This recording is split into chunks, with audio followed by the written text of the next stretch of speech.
Tuning in for some movie reviews. Film flickers and movie reviews. Let's hear those movie reviews. Film flickers and movie reviews. And action. Hello Flickers, and today we are looking at the 2000 slasher movie Cherry Falls. Oh, my goodness me. Yeah, that was quite a lot of fun, really. Not what I was expecting after reading the little synopsis that was on the back. That was, yeah, I thought it was going to be a lot more graphic, but not in a murderous sense. I think you know what I'm saying. And it does star Brittany Murphy as well, so I was expecting a little bit of nudity, but that didn't really happen for me. Not with Brittany Murphy, certainly no, but with a few of the other cast. The story is an interesting one. A town is besieged by a serial killer who only appears to be killing virgins, and so against the usual backdrop of sexual. Right. Well, I definitely would. I don't know. Against the usual sexual frustrations that we find in high school. Anyway, there's now this extra impetus to all the girls certainly to no longer be virgins. Yeah, because it was definitely a sexual crime towards women more than it was the guys. Yeah, I mean the guys are being killed, but the really horrible stuff seemed to be happening mostly to women. Yeah. Yeah, which I didn't really like. That was a bit weird. Especially with when you first read it and everything, and it's kind of like I thought it was going to be one of these jokey ones as well, and it was the whole thing of like, you know, they because a serial killer is killing virgins, they're going to have to lose their virginity. So I thought there was going to be lots of sex. Obviously softcore. I mean, it's not going to be a porno, is it? I mean, we're not even doing those anyway. But it was just, I thought that's what it was trying to lead to, that it was trying to be a bit more liberal. But that wasn't the case.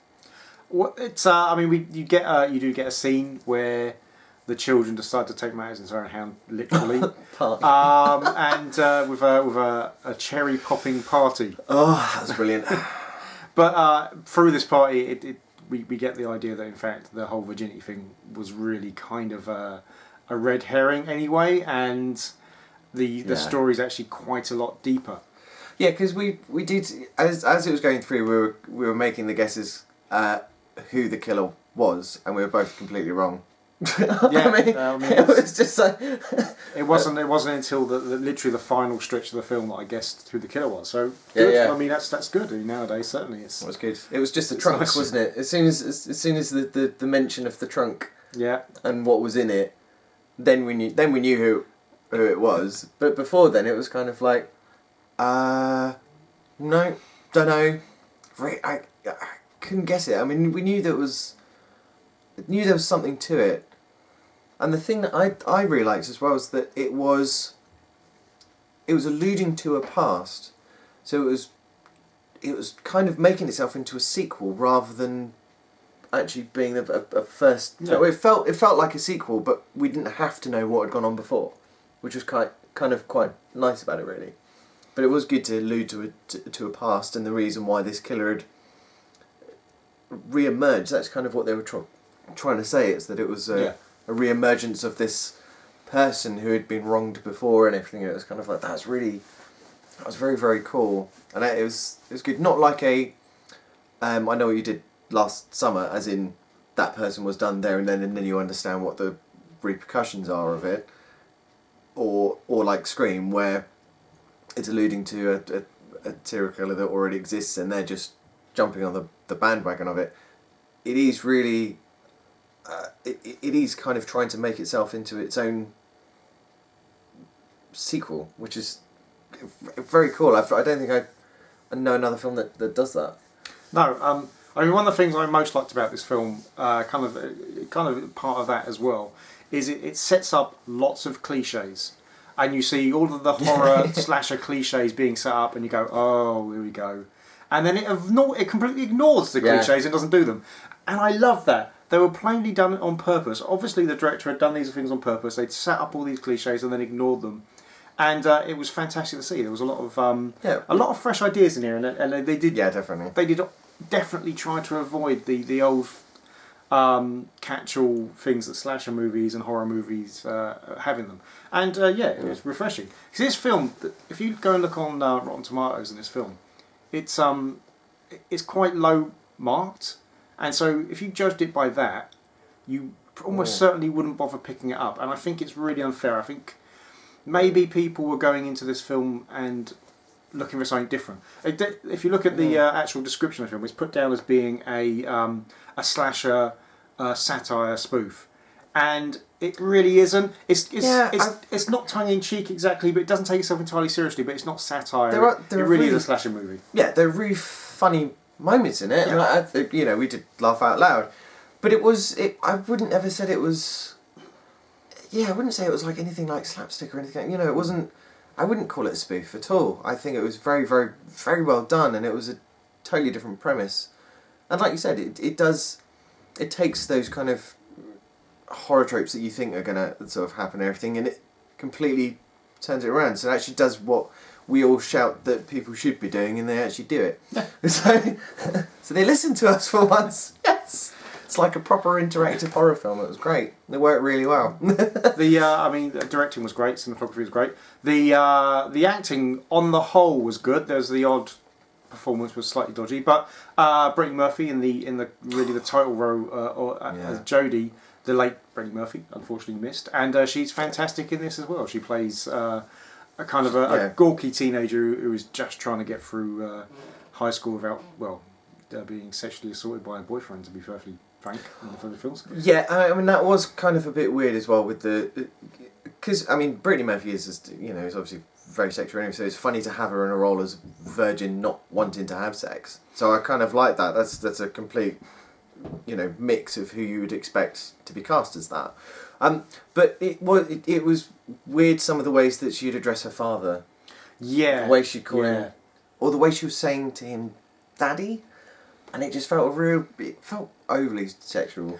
I think because the mother was a similar thing as well. Yeah. Oh, in the kitchen. Where the kisses, where the lingering kisses and things like that. So I think this was another thing that the writers and the director were using to kind of deflect where the things were going, because it gave it almost almost incesty kind of feel. Yeah. But that again ended up being a red herring. So I think that was another tool that they used, and it was quite a clever one. It was good because we did get introduced to the killer, and it was, but not one of those things where you get introduced to the killer and then you never see them again, and then they mysteriously come back in the last 5 minutes of it and go, "Oh, it's me."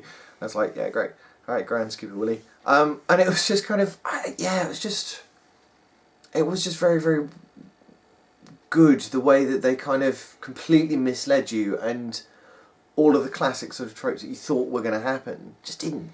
No. It was really, really good. I mean, yeah, on that point, the fact is the killer's there all the time, but they kind of dismiss the killer as being another kind of character. So you don't even consider him to be it, because it's... Well, because they throw the red herring at you as well, so you do kind of completely think... red herrings at you. No, I mean, of when you actually... When you start thinking it's certain characters and stuff, they really do throw a red herring at you, so you completely dismiss them because you think, well, it can't be them because obviously now the killer's there, or something's happened and what they've said doesn't fit with what the killer is doing, and the way the killer's dressed and all stuff, and the height and all those kind of things really kind of throw you off. You really don't know who the killer is until the very end, which is very, very good. I do like that. But yeah, all in all, I really enjoyed it. Yeah, I really liked it, and we'd never seen it before. No. Yeah. So for us, it was kind of one of those nice little treats where it wasn't even a recommendation. It was just something we picked up and thought actually would be good to watch. And it was very surprising. I think very underrated movie as well, actually, for the time, because I don't remember any press about it at all. No. So yeah, very underrated movie. Very underrated movie, and I'd highly recommend it. I'd definitely say it's worth a watch. Ignore the ratings. In fact, I'd say it's probably even worth keeping in the collection as well. It's worth being on the shelf. Yeah, definitely. I'd add it to a collection. That would be good. Yeah, definitely. Cool. Right, well, thanks for watching. We hope you enjoyed it, and we hope you'll see you next time. Bye, Flickers. Bye. Thanks for watching the video, and if you did like it, then please hit the like button. And if you want to see more from us, then please hit subscribe. And don't forget to leave a comment below. And if you've got any suggestions for films that we should be reviewing in the future, please leave us a nice little message. Oh, and check out our previous videos.